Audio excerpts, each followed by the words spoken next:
the area that we now call Ukraine, right, is a Slavic going far back, and there's a people, right, that you can delineate and say these are the Ukrainians, but it's been in between other Slavic groups for a long time. And so one of the maps that very first came to mind for me as I've been thinking the past couple of days is a map that shows something called the Polish-Lithuanian Commonwealth. And I'm really grateful that I had to study Poland as part of my Russian literature studies as well as Russia, because you get an excellent perspective on how other groups around Russia felt about the expansion of the Russian Empire. So before 1667, the area that we now call Ukraine was mostly part of this thing called the Polish-Lithuanian Commonwealth. So it was part of what was called the Kingdom of Poland. You can see that Kiev, pronounced in the Russian way, is deep inside Polish territory at that time. It's not Russian necessarily at all. And so it's later on, as Russia starts to annex what used to be Poland and Polish territory, that it starts to expand into that area. Ukrainian, you could say, is kind of in the middle between Polish and Russian. A lot of Russians can follow some Ukrainian, but I knew people studying Polish who knew some Ukrainian as well, and they felt there was quite a strong set of ties between those languages as well. The difference is that Poland, as people may know, is Catholic principally, so has always felt closer to Europe because of that Catholic connection. And then in other parts of that area, further to the east, it's Orthodox Christianity, which gives it a closer religious tie with Russia. So there are these linguistic religion overlaps in that area that make it really difficult for Russia to claim that there's this deep historical identity.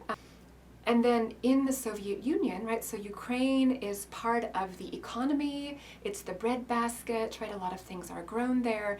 And then if you go as far south as the Crimean Peninsula, which is now coming into it, that's like Florida in some ways, right? Like everybody goes there for a vacation. So there's another reason for Russians to feel warm and fuzzy about it, is because that's where they may have gone as children to play on the beach, right? Because that's your access to the ocean if you're a Russian.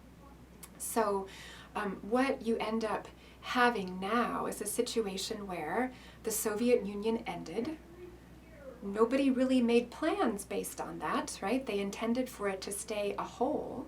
Many people in the late 70s and late 80s didn't plan for the Soviet Union to break up in quite the way it did. So when people talk about how Crimea is Russian, this is true in so many places across the former Soviet Union. Stalin and other leaders settled Russians on purpose in those places to take them over more fully. So it's basically a colonization. So looking at Crimea now, there is a Russian naval base, right? So there's lots of Russian military employees settled there. It's the Russian Florida, so people wanted to retire there and live there.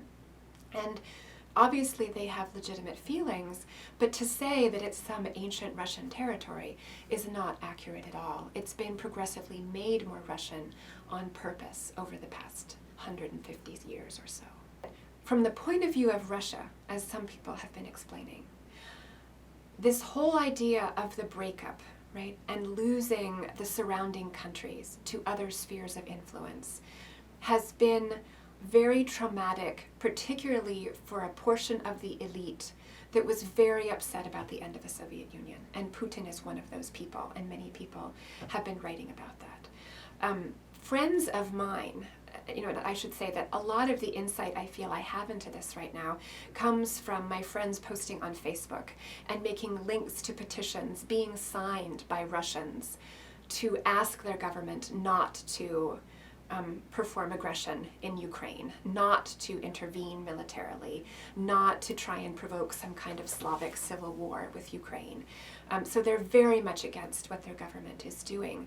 But there is the point of view that this whole section of Europe is a buffer between Russia and what it sees as the Western threat, right? It wants some space in between itself. And the other piece, I think, though, that is really important is talking about the fact that Russian troops going onto what is still Ukrainian territory is a violation of sovereignty. And the Russian government has been the most vocal in recent years about violations of sovereignty and other people's militaries entering onto other territories. So that when the US did this in Iraq, they were some of the first to complain, so that Bush's preemptive doctrine had Putin as somebody anxious about it as well. And the reason Russia is concerned is that we could say, well, we want to go in and help the peoples that you are oppressing, right? We think you're oppressing. But now, from this point of view, Russia is doing the same thing. And the overwhelming sympathies of the educated Russians whose posts I saw, right, and with whom I'm in contact, are with the people on Maidan Square who are trying to change the government in Ukraine, who wanted to get rid of Yanukovych. So at the most sort of dramatic, right, and people who are most unhappy with the government in Russia, they were saying, oh, good for you. You got rid of your good-for-nothing, corrupt person at the top. We wish we could do the same. And there was one particularly moving blog post that I saw last week written by a Ukrainian journalist. And he talked about the fact that he had family in Russia and he'd been to Russia several times.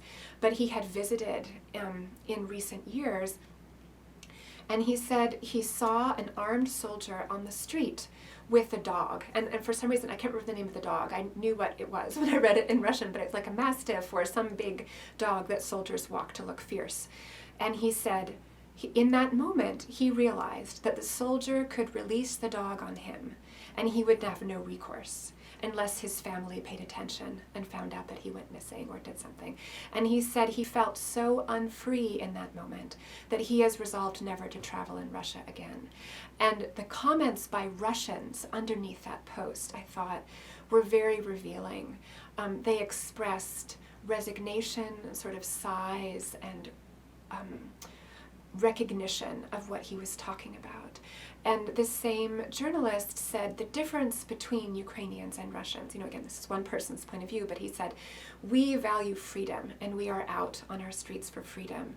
And so many Russians are more concerned about dragging the throne forward into the future out of the past and making sure it stays there. And I think really what he was trying to convey is his sense that what seems to be operating in this part of the Russian elite, again, of whom Putin is a member, and with this kind of attitude, is that they don't want to lose this historical position they imagine Russia has had. The Russians who are trying to make the economy go in some kind of rational way are not happy about this because it will reduce their position internationally, right, and make people less certain in them, increase instability.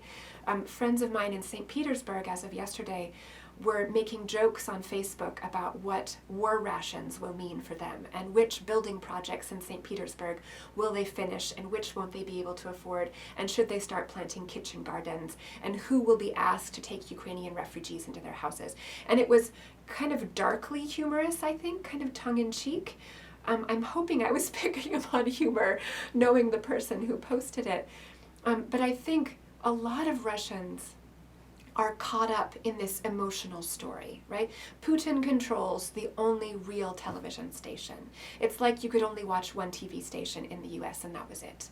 And that's the story that you hear. This territorial buffer idea is so important to Russia that they are unlikely to countenance any type of agreement with the European Union without trying to take Eastern Ukraine, right? That they just don't want to be right up next to the European Union. And really, right, though, this is not about a military threat. It's really about a political economic threat to Russia. So if you look back at the responses within Russia after what's called the Rose Revolution in Georgia, right, when they had a more Western-looking president take power, or the Orange Revolution in Ukraine, which was Prime Minister Yushchenko, right, and then Yulia Tymoshenko, who's now been released, who turned out to be corrupt too, right, but she succeeded him, right, and that's part of that Orange Revolution development. Ever since those two things, the government in Russia has been extremely conscious of cracking down on public demonstrations because they are very concerned, maybe not realistically, like They're very concerned about popular demonstrations on the streets that could force a change in the Russian government. So they've been very, very strict and rigorous about holding down public dissent in the streets of Russia, because they do not want a Russian version of the Orange Revolution. They've already sent police and riot police into the streets to stop peaceful demonstrations in Russia against what's going on in Ukraine. Some people in Russia would like to see this situation in Ukraine succeed, because to them that holds out at least a slim promise of something similar eventually happening in Russia, right? Eventually dislodging this government that makes many of my friends feel unfree and very worried about their current lives. Another very sort of moving comment on one of the posts I saw last week by a Russian about drawing any equivalencies between what's happening in Ukraine and what could happen in Russia is that it's just not possible in the same way. If it's somewhat possible in Ukraine to have these huge demonstrations and succeed in overthrowing the government, you might be able to call for the same thing, but people feel very nervous about it because there is a large proportion, I mean, I think you'd say the majority of the population, who doesn't think that way, who is happy to have the government guide things as it does. And the woman's comment on the post was, if we actually have an uprising, they'll tear the intellectuals to shreds, right? That's sort of the historical thing, is that people will be persuaded to see the Western-looking people as their enemies, and it won't be a good situation for them. So I think, you know, one set of predictions is kind of for the status quo, unfortunately, and I don't think anybody has a good read on when that might change.